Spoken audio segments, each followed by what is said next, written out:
3 tema. Pertama tentang ijaz.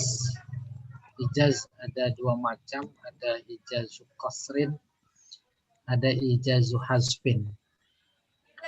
Yang kedua tentang itnab. Baik ijaz maupun itnab dan macam-macamnya.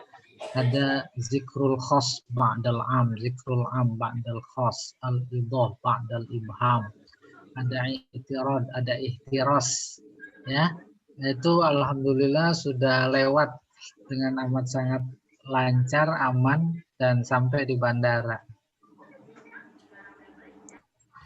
Nah, yang terakhir bagian dari poin terakhir pelajaran ma'ani yaitu musawah. Musawah sedikit sekali, sederhana, seolah nggak ada masalah. Karena sedikit, maka langsung saya gabung dengan fasohah dan balaghah. Fasohah dan balaghah itu sejatinya sebagai pintu masuk untuk mempelajari balaghah, baik bayan, ma'ani, badi. Sejatinya kalau di sekolah-sekolah, di pesantren-pesantren, sebelum membahas apa itu tasbih, apa majaz, apa isti'arah, apa kinayah, apa kalam, apa khobar, apa insya, apa nahi, amr, segala macam, itu sejatinya yaitu al-fasahatu wal balaghah. Nah, oleh karena itu saya mengambil kesempatan dari konten musawah yang sedikit dan sederhana untuk memasukkan pelajaran itu sebelum kita masuk kepada bayan, itu pun kalau sepakat. Gitu. Slide berikutnya, Pak.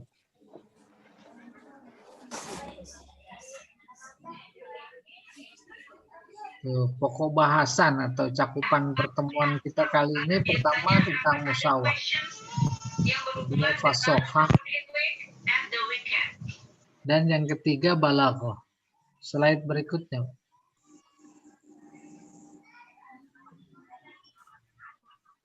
Nah, kita masuk sekarang pada musawah. Penelusuran morfologis musawah. Tuh. El-madinya sawah. Telah menyamakan. Yusawi. Ketemu musawat. Nah, polanya fa'ala yufa'ilu mufa'alatan. Musawaatan, gitu kalau dimunculkan sesuai dengan pola. Jadilah musawah, sama, menyamakan. Orangnya musawin, si maf'ulnya musawan yang disamakan. Sawi, samakanlah. La tusawi, jangan kau samakan. Musawan, musawan. Nah, fokus kita pada masdar, yaitu nomor 3, musawah. Ketemu kita. Secara harfiah, musawah artinya sama. Baru secara terminologis yang sepintas sudah kita ketahui, sama antara apa? Antara lafaz dan makna. Nggak lebih, nggak kurang. Ditanya, mas muka ismi Ahmad. Tuh, sama antara lafaz dan makna. Ismi Ahmad, nama saya Ahmad. Tapi kalau ditanya mas muka, jawabnya Ahmad. Itu namanya ijaz. Ya, sedikit lafaznya, tapi maknanya banyak.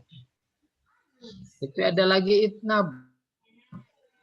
Ini sebagai patokan membedakan ijaz, itnab, musawah. Mas muka, panjang jawabannya. Laqad razaqallahu ummi biwaladiha ismuhu Ahmad. Panjang. Nah, kita sekarang musawah, sama. Slide berikutnya.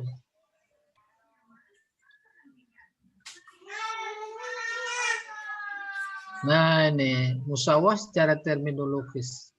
Antakunal ma'ani biqadril alfaz. Wal alfaz biqadril ma'ani. La yazidu ba'duha ala ba'. Itu definisinya. Makna sesuai dengan lafaz, lafaz sesuai makna. Itu kurang lebih.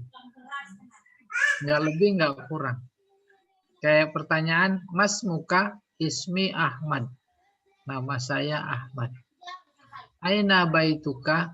Baiti fi Jakarta. Tuh, itu musawah semuanya. Aina baituka? Ana sakantu awwala ma sakantu fi Jakarta. Oh, kan panjang itu. Vietnam. Iya. Ana sakin awwala ma askunu fi Bogor summa ba'da dzalika antakil ila Jakarta. Panjang. Ya tidak?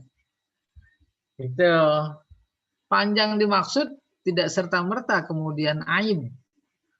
Tidak sesuai dengan maksud si mutakallim.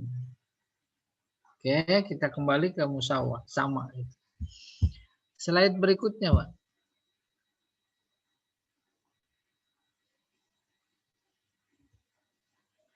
Nah, ini beberapa contoh. Habis ini udah selesai. Mulai pada pulang ya, mau pulang. Wa ma tuqaddimu li anfusikum min khairin tajiduhu 'indallah. Apa saja yang kalian berikan, pasti kalian dapati balasannya di sisi Allah. Segitu lafaznya, segitu maknanya. Bahwa infak apapun nanti didapati, udah gitu. Nomor 2, wala yahiqul makrus sayyi illa bi ahli. Rencana jahat itu tidak akan menimpa selain orang yang merencanakannya sendiri. Itu rencana apa kayak yang ada dalam cipta kerja, nah nanti menimpa mereka sendiri. Nomor 3, qala Tarfah bin Abd. Tarfah ini pujangga terkenal di zamannya. Satubdi lakal ayya mumakun tajahilan wa ya'ti kabil akhbari malam tuzawwidi. Akan datang saat-saat di mana engkau bodoh, jahilan. Bodoh artinya nggak tahu. Ia membawa berita yang engkau sendiri belum berbekal diri. Paham? Si A ahli di bidangnya, ahli agama umpamanya. Si B juga ahli di bidangnya, si C ahli di bidangnya. Siapapun. Bahkan berarti kita semua. Kenapa? Akan muncul, akan nampak suatu hari di mana kalau ada pertanyaan kita belum siap jawab. Itu pasti itu. Ya. Apalagi kalau yang nanya Pak Yahya, waduh udah mengerikan sekali itu. Paham maksudnya itu? Lafaznya segitu, maknanya segitu. Satu di lakal ayam, akan nampak hari-hari laka buat engkau. Ma kunta jahilan. Ma-nya itu isim mausul. Paham? Yang kunta jahilan. Kamu dulu nggak tahu akan datang. Maksudnya apaan sih akan datang? Pertanyaan, persoalan, apa saja. Wa ya'ti kabil akhbar, dia membawa berita. Berita dimaksud pertanyaan. Atau itu secara spesifik. Apa saja, bukan pertanyaan saja. Ya termasuk berita itu sendiri. Ma, yang engkau belum berbekal diri. Tuh, karena ada belum berbekal diri, maka khobar dimaksud yaitu pertanyaan.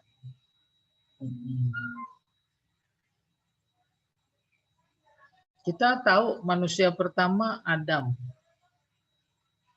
Terus dimintain, mana dalilnya? Agak kelabakan. Belum mempersiapkan diri. Itulah yang dimaksud oleh Tarfah bin Abid, satubdi lakal ayyamu ma kunta jahilan wa ya'tika bil akhbari ma lam tuzawwidi. Kesepakatan saja Adam. Ya. Terus habis Adam siapa? Hawa. Mana buktinya? Dalilnya. Hawa dibikin dari apa? Dari tanah apa tulang rusuk? Waduh, belum tahu nih. Katanya dari tulang rusuk. Tulang rusuk mah di sop. Ngapain bikin Hawa? Oke, selesai. 4, mas muka. Ini udah contoh. Kalau terjemahan Indonesia siapa? Tapi kalau bahasa Arab apa? Namanya siapa? Namanya Ahmad. Namamu siapa? Namaku Ahmad. Pas. Maknanya, lafaznya pas. Nah, kalau begitu, ijaz. Al-Quran yang diturunkan kurang lebih 15 abad yang lalu sampai hari kiamat yang tak diketahui kapan, maka kategorinya Al-Quran itu ijaz. Ijaz. Banget ijaz. Hanya banget. Ya. Dan seperti saya sering bilang, bahwa di dalam keijazan singkatnya Al-Quran itu, di sana dijumpai ada itnab. Dijumpai juga ada musawah seperti yang dicontohkan ini. Gitu. Paham maksudnya? Maka pelajaran pentingnya dalam konteks balaghah, satu sama lain memiliki kelebihan. Ijaz memiliki kelebihan. Itnab juga, musawah juga. Persoalannya adalah pada tataran penggunaan. Masing-masing ada tempatnya, ada makomnya. Makomnya ijaz, terus dia pakai ijaz, itu namanya baligh. Makomnya itnab, maka kemudian itnab.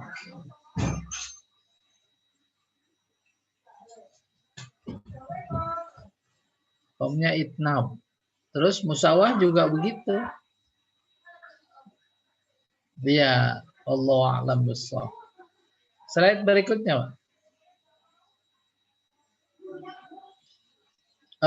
Selesai. Sebelum kita teruskan, barangkali ada yang mau tanya, boleh.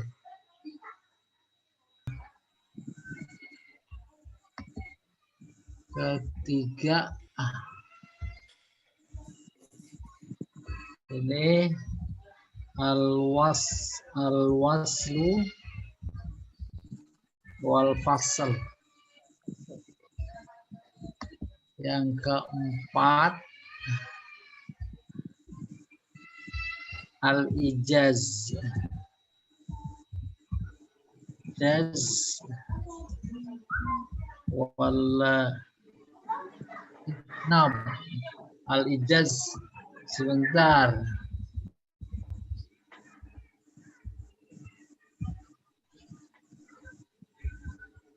Oke. Wala itnab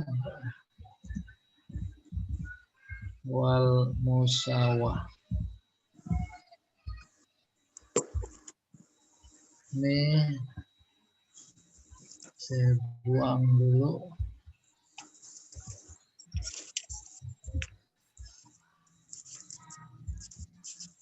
Ini.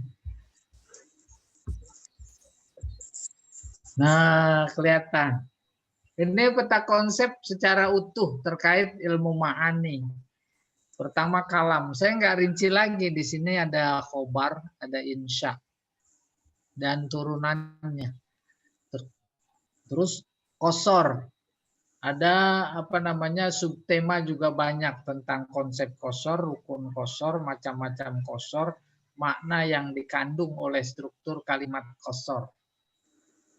Lalu kemudian wasol dan fasol, menyambung dan memisah dua kalam. Nah, posisi kita yang terakhir ijaz, itnab, musawah. Musawah ya. Nih.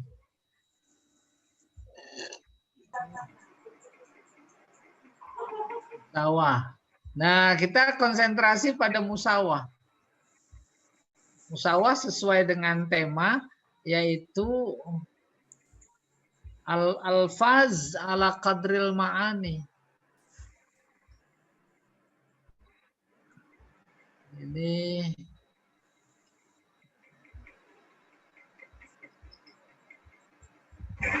wama, ntar saya gedein. Tuqaddimu min khairin tajiduhu indallah.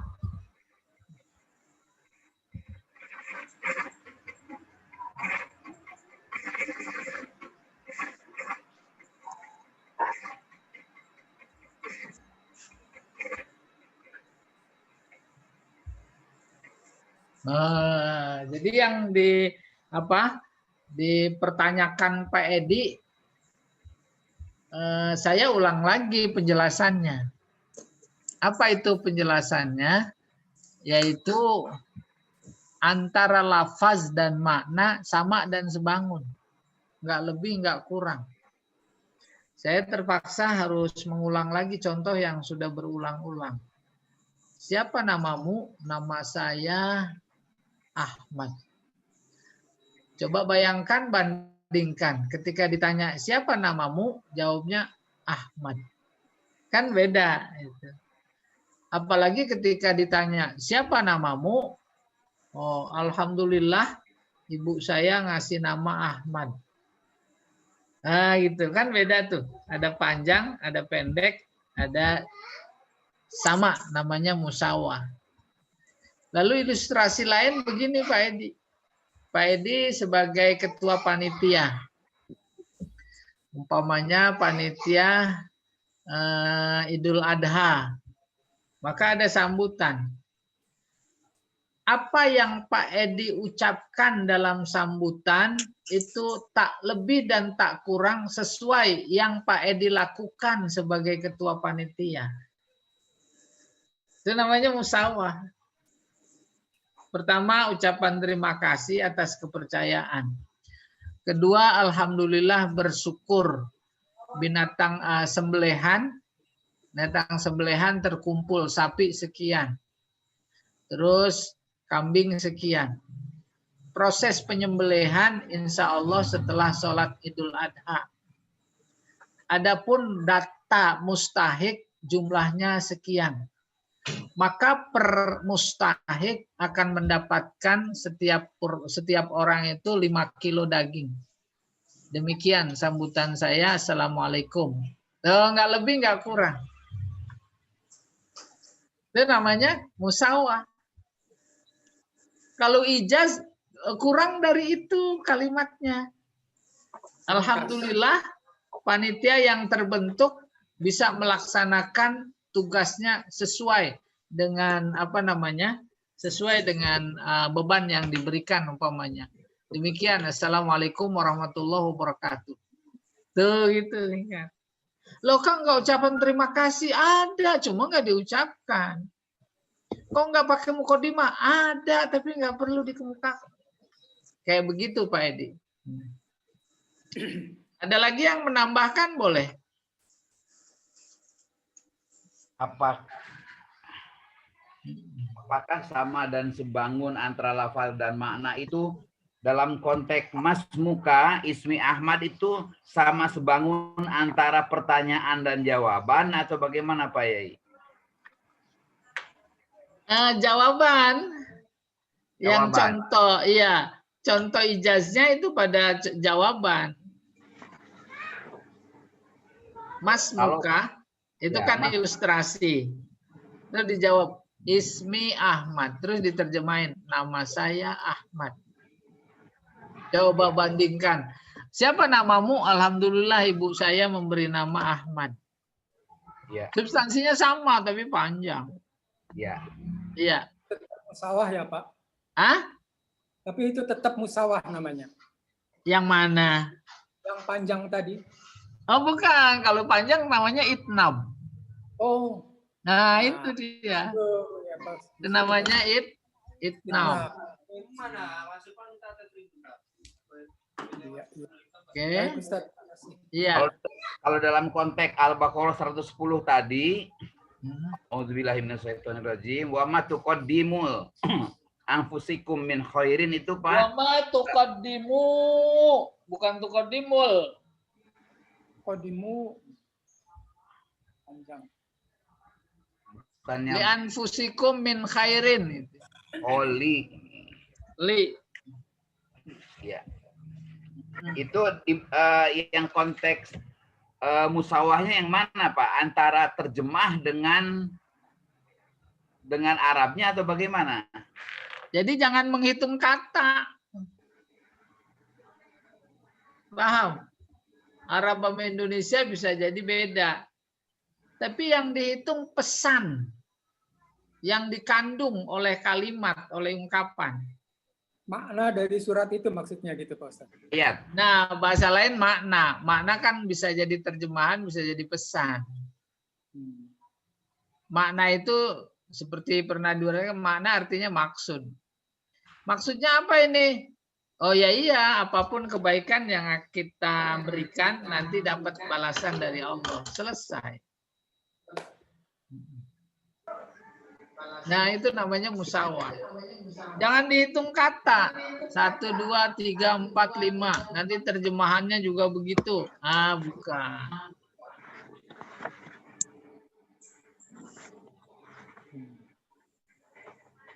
Bagaimana kalau umpamanya ayat ini ada yang berpendapat ini ijaz. Sah saja. Nah, gitu maksud saya. Sah saja. Sah saja. Lah, maksudnya juga biar bisa, kok ini bisa musawah, bisa ijaz, bagaimana? Nah, itu berpulang kepada dia. Sudut pandang. Iya, betul, betul. Tuh. Bismillahirrahmanirrahim. Ijaz, apa itnab, apa musawah.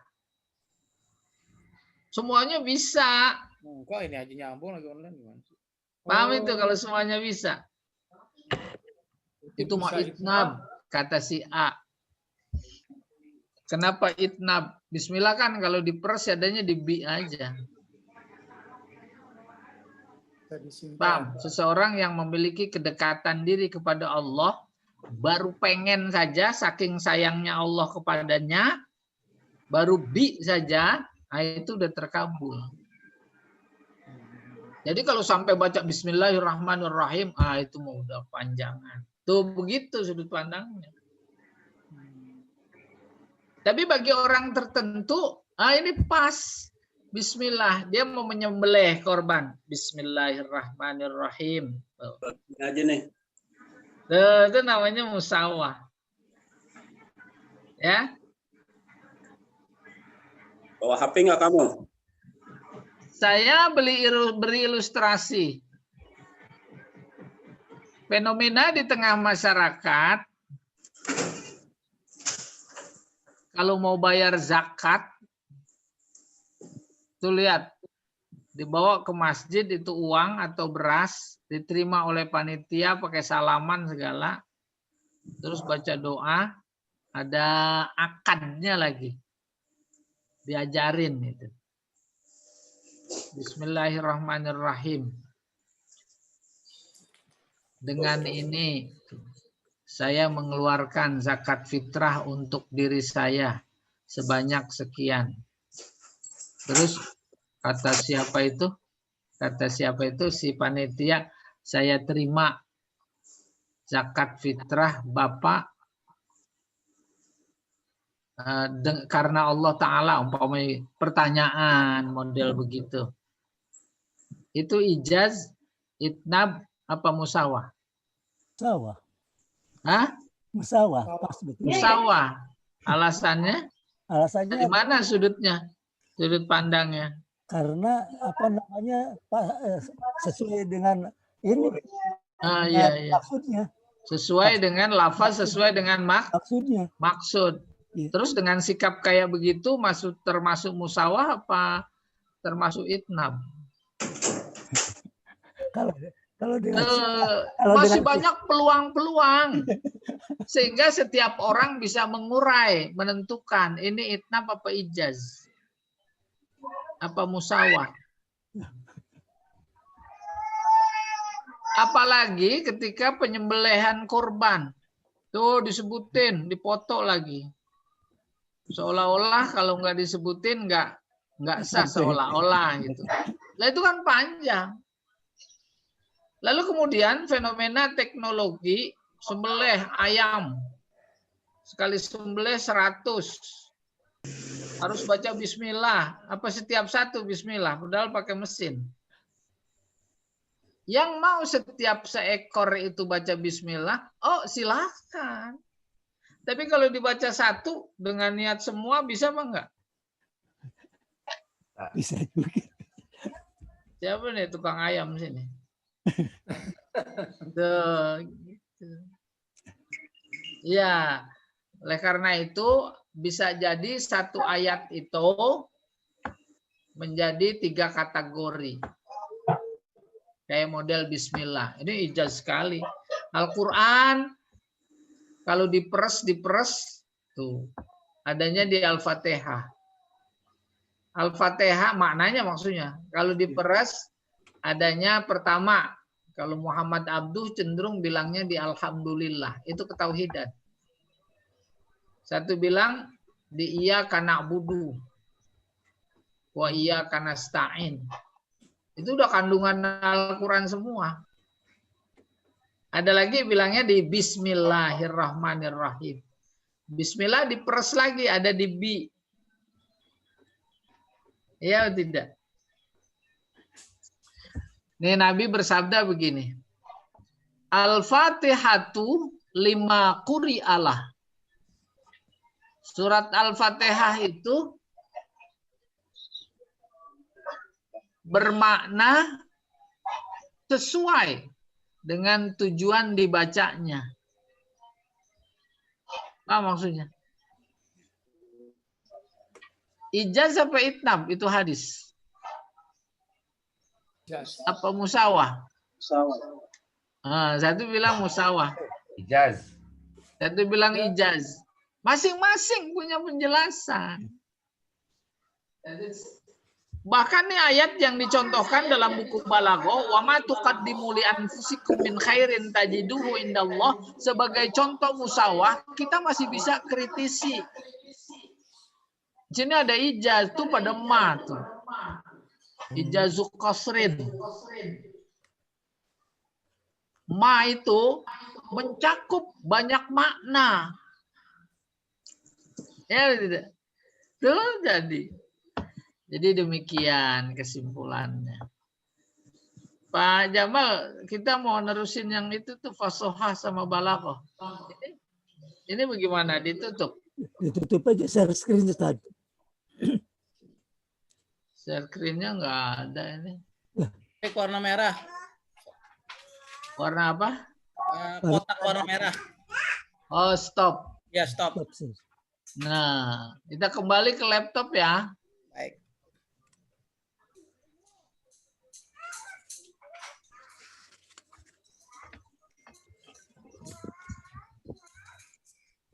Slide berikutnya, Pak. Tuh, sekarang kita masuk pada bahasan fasoha dan balaghah. Slide berikutnya. Ustaz.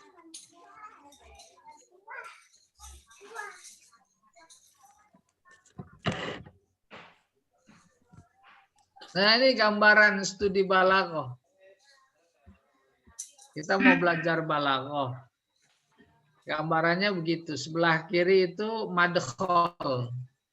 Madkhol artinya pengantar. Muqaddimah. Apa isi pengantar untuk mempelajari balaghah? Yaitu al-fasohah wal balaghah. Iya, sama saya. Apa fasohah, apa balaghah. Baru kemudian, kalau itu udah matang, selesai, masuk kepada muhtawayat al-balaghah. Ada bayan, ada ma'ani, ada badi. Fasohah balaghah, baik di LBIQ, termasuk juga di UIN, Fakultas Adab. Nah, ini nggak diberikan karena keterbatasan waktu. Maka saya berinisiatif, waktu kita banyak asal mau aja. Apa salahnya kalau tema fasohah dan balaghah juga kita sama bisa pelajari, gitu maksudnya. Slide berikutnya, Pak.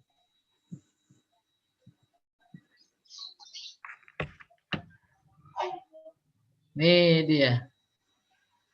Apa cakupannya itu fasohah dan balaghah? Ada 3. Yang pertama konsep. Yang kedua mawaqi, yakni tempat-tempat. Yang ketiga syurut, syarat.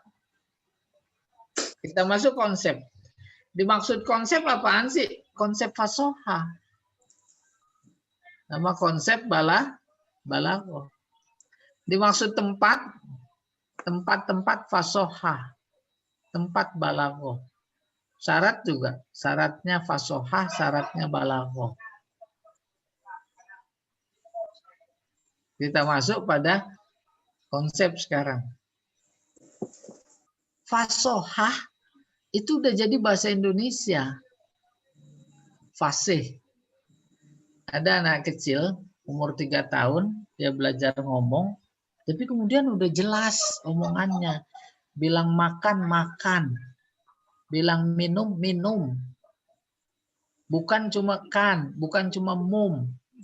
Bukan. Bilang ayahnya bukan ya, tapi ayah, ibu. Itu udah bahasa Indonesia. Apalagi ngobrol keseharian. Setiap kata yang diucapkan, itu dipaham dengan baik seperti orang dewasa, maka kita melihatnya berkata, anak ini udah fasih. Itu arti fasohah. Arti fasohah. Apanya fasih? Kata. Bahasa Arab kalimat. Kalimatnya udah fasih. Cuma fasih dimaksud dalam pelajaran balaghah bukan bahasa Indonesia, bukan bahasa yang lain, bahasa Arab. Saburah. Dia bilang saburah. Mimsahah. Mimsahah. Gitu gambaran sederhana. Slide berikutnya kita lihat. Masuk pada konsep. Konsep fasohah.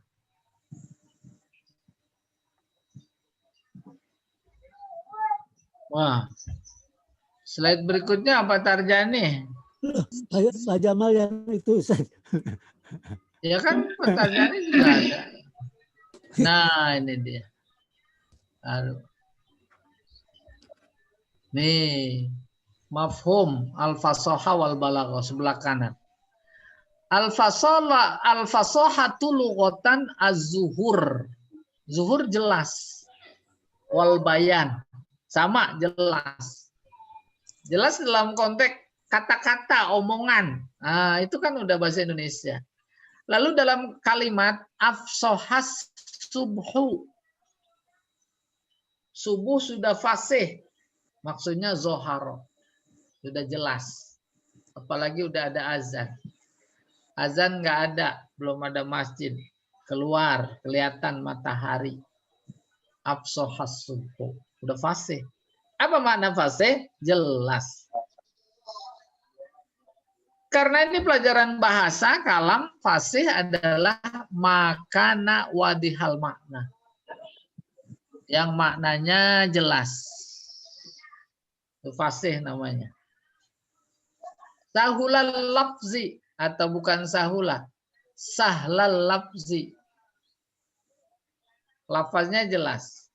Makhraj huruf saat dia berbicara, itu udah jelas, namanya fasih itu. Kharaja. Dia bilang kharaja. Bukan haroja, bukan haroja. Waladhalin, bukan waladhalin. Fasih. Jayyidas sabak. Jayyid bagus. Sabak ya sama lafaz ucapan. Bagus, apalagi dibantu dengan intonasi. Oke, itu kalam fasih. Baru menurut istilah, ini yang penting. Wasfun fil kalimati wal kalami wal mutakallim. Wasfun itu apa artinya? Keadaan.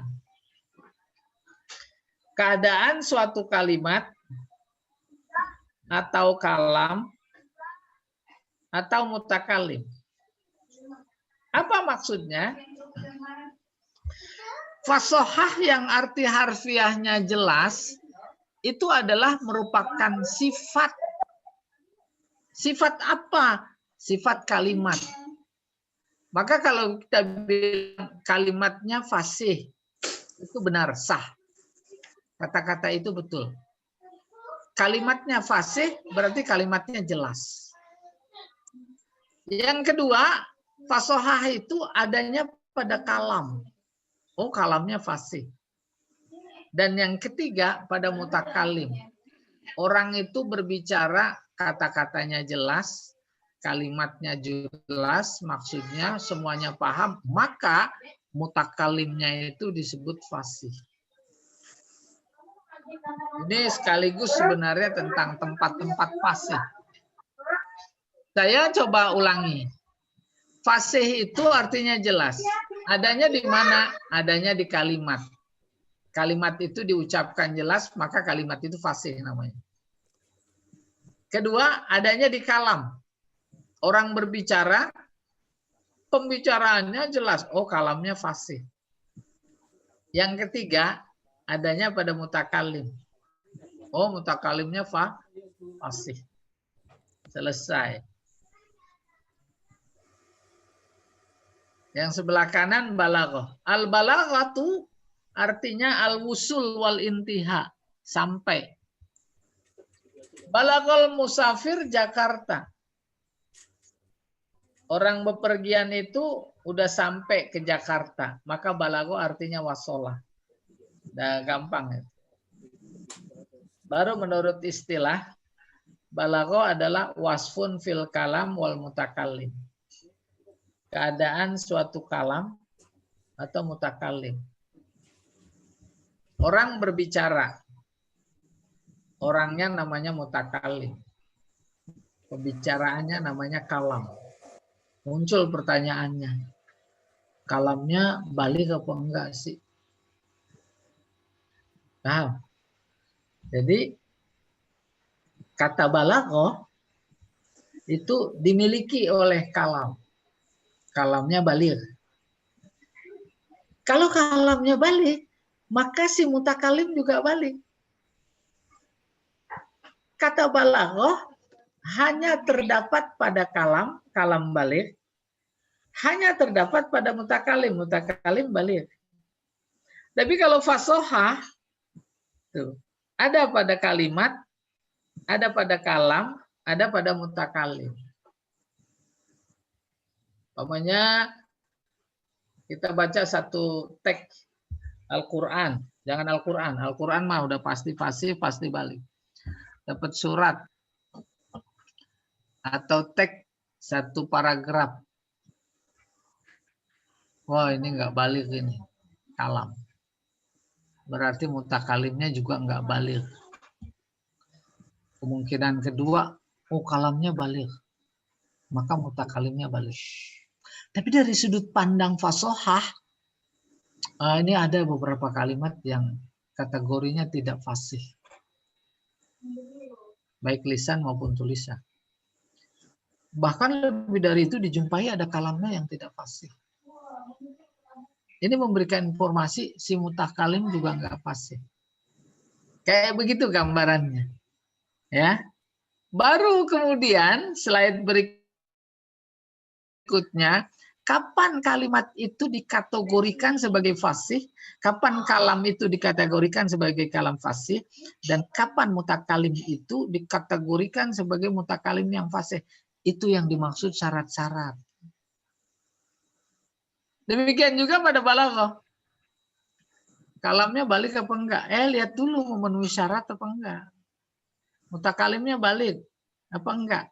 Tunggu dulu, lihat syarat-syaratnya. Lewat syarat-syarat itulah yang kemudian kita bisa mengidentifikasi bahwa sebuah kalam balik. Sebuah kalam fasih. Cuma yang penting dicatat, kalau pada fasohah, tempatnya ada 3. Fasohatul kalimah, fasohatul kalam, fasohatul mutakalim. Kalau pada balaghah cuma 2. Fasohatul kalam, balaghatul kalam sama balaghatul mutakalim. Pada kalimat nggak ada, nggak pantas. Sebab kalimat saat sendirian kan belum disampaikan. Balaghah itu menyampaikan. Selesai. Berikutnya Pak Jamal.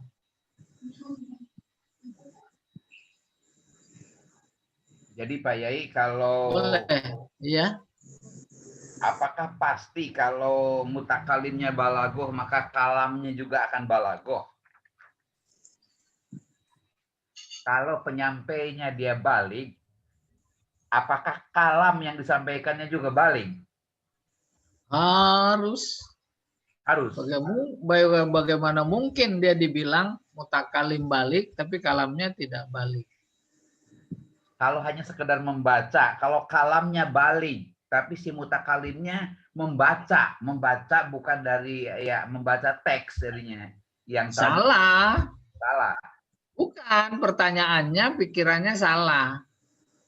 Gimana? Kan kita membaca teks. Iya. Teks tuh. Maka mutakalimnya bukan kita makori. Mutakalimnya yang nulis teks itu. Oh. Gitu. Iya dah. Dia lagi ngomong, cuma omongannya dalam bentuk tulisan. Oh iya. Ya, itu yang masalah. Iya. Baik. Ada lagi yang nanya? Nih, baru nih. Belajar balaghah ini harus tahu. Kalau belajar balaghah ini nggak disentuh, menjadi juga prihatin. Khawatir. Di majelis taklim, kajian, kitab, terus kiainya nyebut-nyebut tanafur. Apa itu ya tanafur? Pelajar. Nah ini dia. Syurutu fasohatil kalimah. Syarat-syarat sebuah kalimat itu dikategorikan sebagai fasih. Gitu maksudnya. Baca kitab. Oh ini nggak fasih. Tunggu dulu. Terpenuhi syarat atau tidak? Gitu maksudnya nih. Surut fasohatil kalimah. Yang pertama, antakunal kalimatu salimatan min tanafuril huruf. Sebuah kata atau kalimat dikategorikan sebagai fasih kalau selamat tuh salimatan. Selamat dari apa? Tanafuril huruf.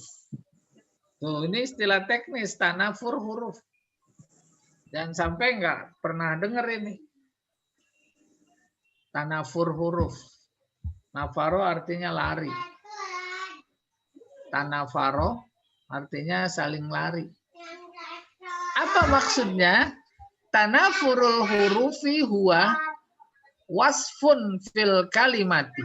Keadaan suatu kalimat. yujibu siqolaha ala lisan, yang susah, berat diucapkan oleh lidah. Wa usran nutqi, susah diucapkan juga. Contoh, az-zashu, susah ini. Ini namanya tanafur huruf. Berat diucapkan. Anak kita baru umur 3 tahun belajar ngomong. Pas diajarin suruh ngulang-ngulang. Helikopter jalannya muter-muter. Ular di pagar lagi ngelingker. Bisa nggak gitu? Tuh, berat apa enggak? Berat. Nah, yang berat-berat begitu, akibat antara satu makhraj dengan makhraj huruf yang berdekatannya berjauhan, susah diucapkan. Itu namanya tanafurul huruf. Az-zashu, al-hu'ju'. Susah apa gampang itu? Ini saya yakin ini Bapak Ibu susah ini. Al-hu'ju'. Tuh, susah apa enggak? Susah. Yang susah begini, istilah balaghahnya namanya tanafurul huruf. Huruf satu pada lari-larian dari huruf yang lain. An-nuqoh, tuh berat itu yang dimaksud siqol. Nuqoh. Al-mustashzar, tuh pelan-pelan. Al-mustashzar. Kalau ada kalimat susah disebut kayak begini, kalimat itu namanya tanafur huruf. Kalau kalimat itu terdapat dalam sebuah kalam, maka kalamnya jadi tidak fasih. Namanya tanafurul kalam. Ya, ini kita kontennya tanafurul kalimat dulu. Ya. Yang kedua, Pak. Sebentar Pak, tanya dulu Boleh, Pak. iya. Berarti antakunal kalimatus salimah. Jadi di dalam kalimat itu nggak boleh ada yang tanafurul huruf. Iya. Oh. Baru ditanya, apa itu tanafur huruf gitu? Berarti harus dihindari tanafuril huruf itu. Harus. Harus. Jadi tanafur huruf, Pak, itu bukan kita bikin. Iya. Ada kalimat yang kategorinya susah diucapkan, kayak contoh-contoh ini. Iya. Karena makhrajnya berdekatan. Maka kalimat itu disebut tanafur huruf. Iya. Atau dengan kata lain tidak fasih begitu Pak Ustaz. Apa? Atau dengan kata lain disebut tidak fasih. Betul, karena ini bagian dari syarat. Jadi kalau umpamanya kita ngomong, ada kata yang dikategorikan susah disebutnya, maka kata itu menjadi tidak fasih. Apa Ustaz? Seperti kata anfususyuh gitu. Apakah itu termasuk Ustaz? Ibu rasanya bagaimana? Susah. Saya rasanya susah itu Ustaz di sin yang pakai titik itu. Nah, baru ini ada standar. Oh. Jadi standarnya bukan orang. Paham itu? Iya. Standarnya adalah karakteristik huruf-huruf Huruf. yang ada pada kalimat itu. Oh. Standar susah gampangnya. Jadi bila huruf yang berdekatan itu Makhrajnya berdekatan makhrajnya dan sulit untuk diucapkan, itu Iya. masuk dalam Tanafuril. fase kalam. termasuk apa? Fasohatil kalam, Kalimat. ya, kalimat Ya. yang sulit. Saya ulangi saja dari awal. Baik. Surutu fasohatil kalimah. Syarat-syarat sebuah kalimat itu fasih. Apa Apa syaratnya? Pertama, kalimat itu selamat, artinya terhindar, tidak dijumpai adanya tanafur huruf. Apa tanafur huruf? Yaitu huruf-huruf yang makhrajnya berdekatan membuat lidah susah ngucapinnya. Kalau ada begitu, maka kalimat itu tidak fasih. Kenapa? Karena tidak selamat. Tidak terhindar. Ya, Kalau kebalikannya, kalau terhindar, ya ini nggak ada problem mengucapkan, itu namanya fasih. Maka diberi contoh. Ini dari Balaghah, buku pertama ditulis sama si penulis sampai detik ini dia nih, contoh aja, sekedar contoh. ya. Az-zashu, al-hu', al-hu'ju. Tuh, itu kan hu'ju. An-nuqahu, al-mustasjaru. Ini contoh-contoh kalimat yang susah diucapkan oleh lidah. Sekaligus ini dikategorikan tanafurul huruf. Tuh gitu. Nah kemudian di Al-Quran. Al-Quran kan kalam yang paling fasih. Adapun belum bisa menyebutnya bukan karena faktor kalimatnya yang nggak fasih. Karena faktor kitanya. Kalau ini nggak usah kita, bangsa Arab sendiri, dan ini memang dari mereka, ahli balaghah, dikategorikan sebagai tanafurul huruf. Padahal mereka luar biasa fasihnya. Dalam konteks melafalkan. Tuh gitu maksudnya. Nah bagi kita yang bukan Arab, lidah Indonesia, emang dijumpai dalam apa itu? Al-Quran yang susah disebut. Bukan karena faktor kalimatnya. Saya sebentar ada telepon ini ya. Sebentar aja. Assalamualaikum Mas. Mas Agung ya? Saya kayaknya baru jam 11-an bisanya ya.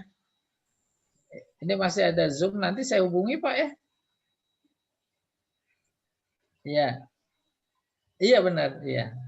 Oke. Ya, sama-sama. Assalamualaikum. Salam.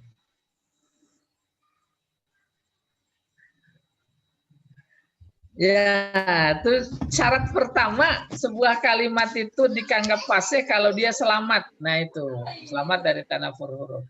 Yang kedua, Pak.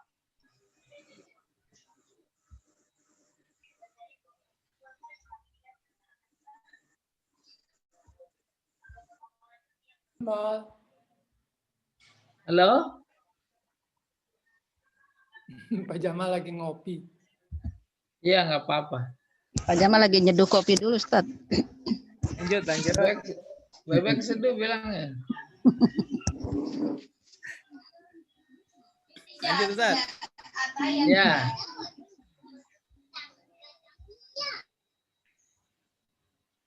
Kalimat halo.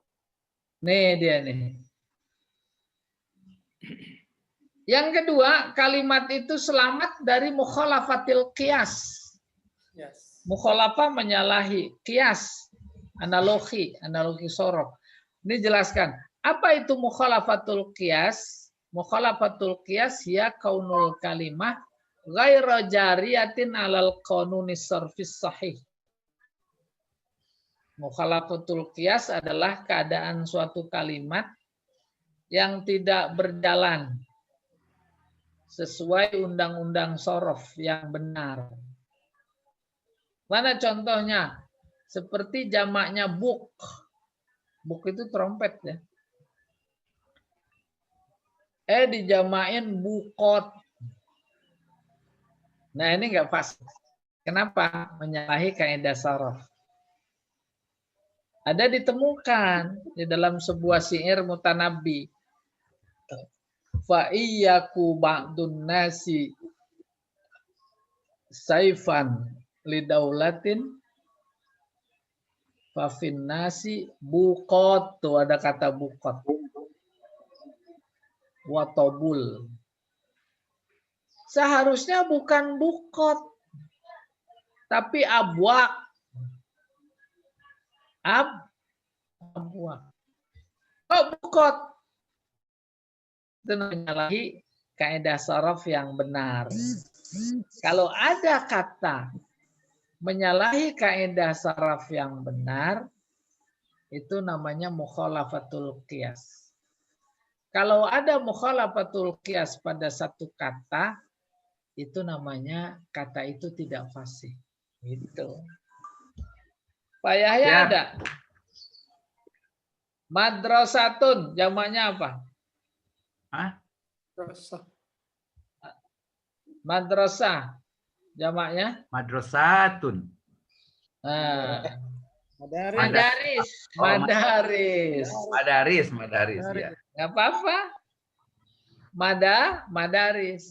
Ditemukan dalam satu kalimat, satu kalam, satu paragraf, dijamain madrasat. Tun. Kita udah bisa bilang, oh ini nih mukhalafatul qiyas. Nggak fasih. Udah segitu. Tidak fasih pada kalimat. Kenapa? Karena ada mukhalafatul qiyas. Enggak bayar itu aja. MB-nya udah. Iya. Iya gitu. Nah, kenapa nyalahi? Nah, kalimat fasih harus selamat dari itu. Lalu ditemukan lagi kaum Maudadah fi qaulihi inna baniyah lali amun zuhduhu mali fi sudurihim min maudadah. Yang betul mawaddah. Mawaddah. Tapi ditemukan dalam syair maudadah. Oh, ini enggak sesuai kaidah sharaf. Namanya mukhalafatul qiyas. Kalau ada mukhalafatul qiyas dalam satu kata, maka kata itu tidak fasih. Nah, ini kan udah cenderung kaidah-kaidah untuk mengkritik sebuah karya, baik syair maupun prosa, gitu kurang lebih. Dan ilmu yang dibangun oleh orang-orang balaghah dalam rangka kritik, namanya kritik sastra. Gitu. Maka studi balaghahnya studi kritik namanya. Kalau kita kan studinya studi deskriptif, wasfiyah. Oke, paham ya insya Allah. Siapa tahu nanti belajar lebih tinggi lagi, ketemu mendengar istilah-istilah kayak begini, oh berarti ingat Pak Jamal. Pak, satu lagi aja Pak. Kebetulan ada nih. Udah habis waktunya. Yang ketiga. Antakun al-kalimah salimah ini salah minal ghorobah. Bukan lam Pak, bukan gorolah. Ghorobah. Ya, itu dekat hurufnya itu, keyboardnya. Kapan sebuah kata dianggap fasih? Ketiga, apabila selamat dari ghorobah. Ghorobah itu asing. Bahasa asing. Iya, bisa jadi karena bahasa asing. Ya, umpamanya itu orang-orang ilmuwan kalau ngomong bagi kita asing, kita nggak paham, maka dibilang nggak fasih. Al-gharabatu hiya kaunul kalimah ghaira zahiratil makna. Nah, baru dimaksud gharabah itu yaitu kata yang maknanya nggak jelas. Au ghaira musta'malah adatan, tidak biasa dipakai. Contohnya, malakum takakatum alayya tatakakuikum ala zil jinnah ifranqi'u anni. Ada orang kampung Baduy, dia ke kota, kehabisan makanan minuman. Akhirnya tidur di pinggir toko. Udah beberapa lama orang pada berkerumun. Orang kota berkerumun. Kan dia marah dikerumunin. Terus keluar kata-kata dari mulutnya. Mulut si Baduy kampung. Malakum takakatum alayya katakakkuikum ala zil jinnah. Hah? Orang kota yang berkerumun nggak paham. Itu namanya ghorobah. Ada kata kakku ikum, takakku, takakatum, apa itu maksudnya? Gitu. Ini contoh ghorobah. Dalam bahasa Indonesia juga bisa kata-kata ghorobah banyak. Malakum takakatum, kenapa kalian berkerumun? Alayya, di sekitarku. Kata kakku ikum aladzil jinnah, seperti berkerumunnya kalian di sekitar orang gila. Tuh kan kalau ada orang gila pada ngomong. Ifran ki'au. Nah itu dia. Yang apa namanya? Aneh. Ghorobah aneh. Ifran ki'u artinya pergi sono. Izhabu.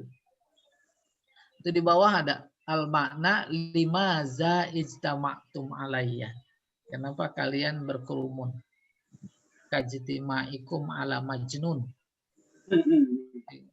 Emang saya orang gila ini ditonton begini kan gitu. Izhabu anni.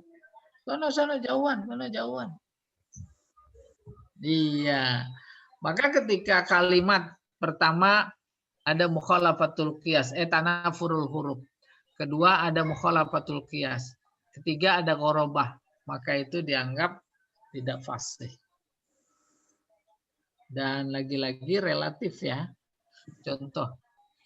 Di depan anak-anak SD, di depan anak-anak TK apalagi. Si guru berkata, Anda, nah itu ghorobah. Anda jangan duduk di sini. Paham nggak tuh anak TK? Enggak. Itu nggak fasih itu dia. Itu kata nggak fasih, maka si mutakalimnya juga sekaligus nggak fasih. Kenapa nggak fasih? Ada ghorobah. Gitu. Ustadz, apakah termasuk ketika orang berceramah misalnya dia menggunakan bahasa Inggris gitu, apakah itu termasuk nggak fasih sementara jamaahnya ibu-ibu kampung gitu, Ustadz? Iya betul, nggak fasih. Itu yang paham cuma dia doang sendiri. Iya. Kalau umpamanya kemudian dia menerangkan gitu apa yang diucapkan misalnya bahasa Inggrisnya terus dia jelaskan maknanya ini gitu, apakah itu jadi fasih, Ustaz? Jadi fasih. Jadi fasih. Ya. Iya. Oh ya, makasih Ustaz. Maka pelajaran balaghah itu retorika ya, mengantarkan kepada si pembicara untuk dia bisa menyesuaikan pembicaraannya, kata-katanya di hadapan orang yang lagi diajak bicara. Temanya maulid, tapi maulid di SD beda dengan maulid di SMA. Di tingkat RT dengan di tingkat istana beda apa enggak? Beda. Ketika seorang pembicara mampu menggunakan kata dan kata yang digunakan sesuai dengan audien yang ada, dipaham, maka dia disebut baligh. Kenapa baligh? Kalamnya baligh. Kenapa kalamnya baligh? Sebab menggunakan kata-kata yang fasih. Tidak ada tanafur huruf, tidak ada ghorobah, tidak mukhalafatul qiyas. Gitu kurang lebih. Ketika itu dipahami secara baik, kemudian kita melihat sebuah teks karya sastra, baik puisi atau prosa, oh iya nih, si syair nih, si penyair nih, luar biasa, hebat. Gitu kurang lebih. Iya. Iya. Pak Jamal, segini dulu Pak. Iya, terima kasih. Masih ada yang tanya boleh?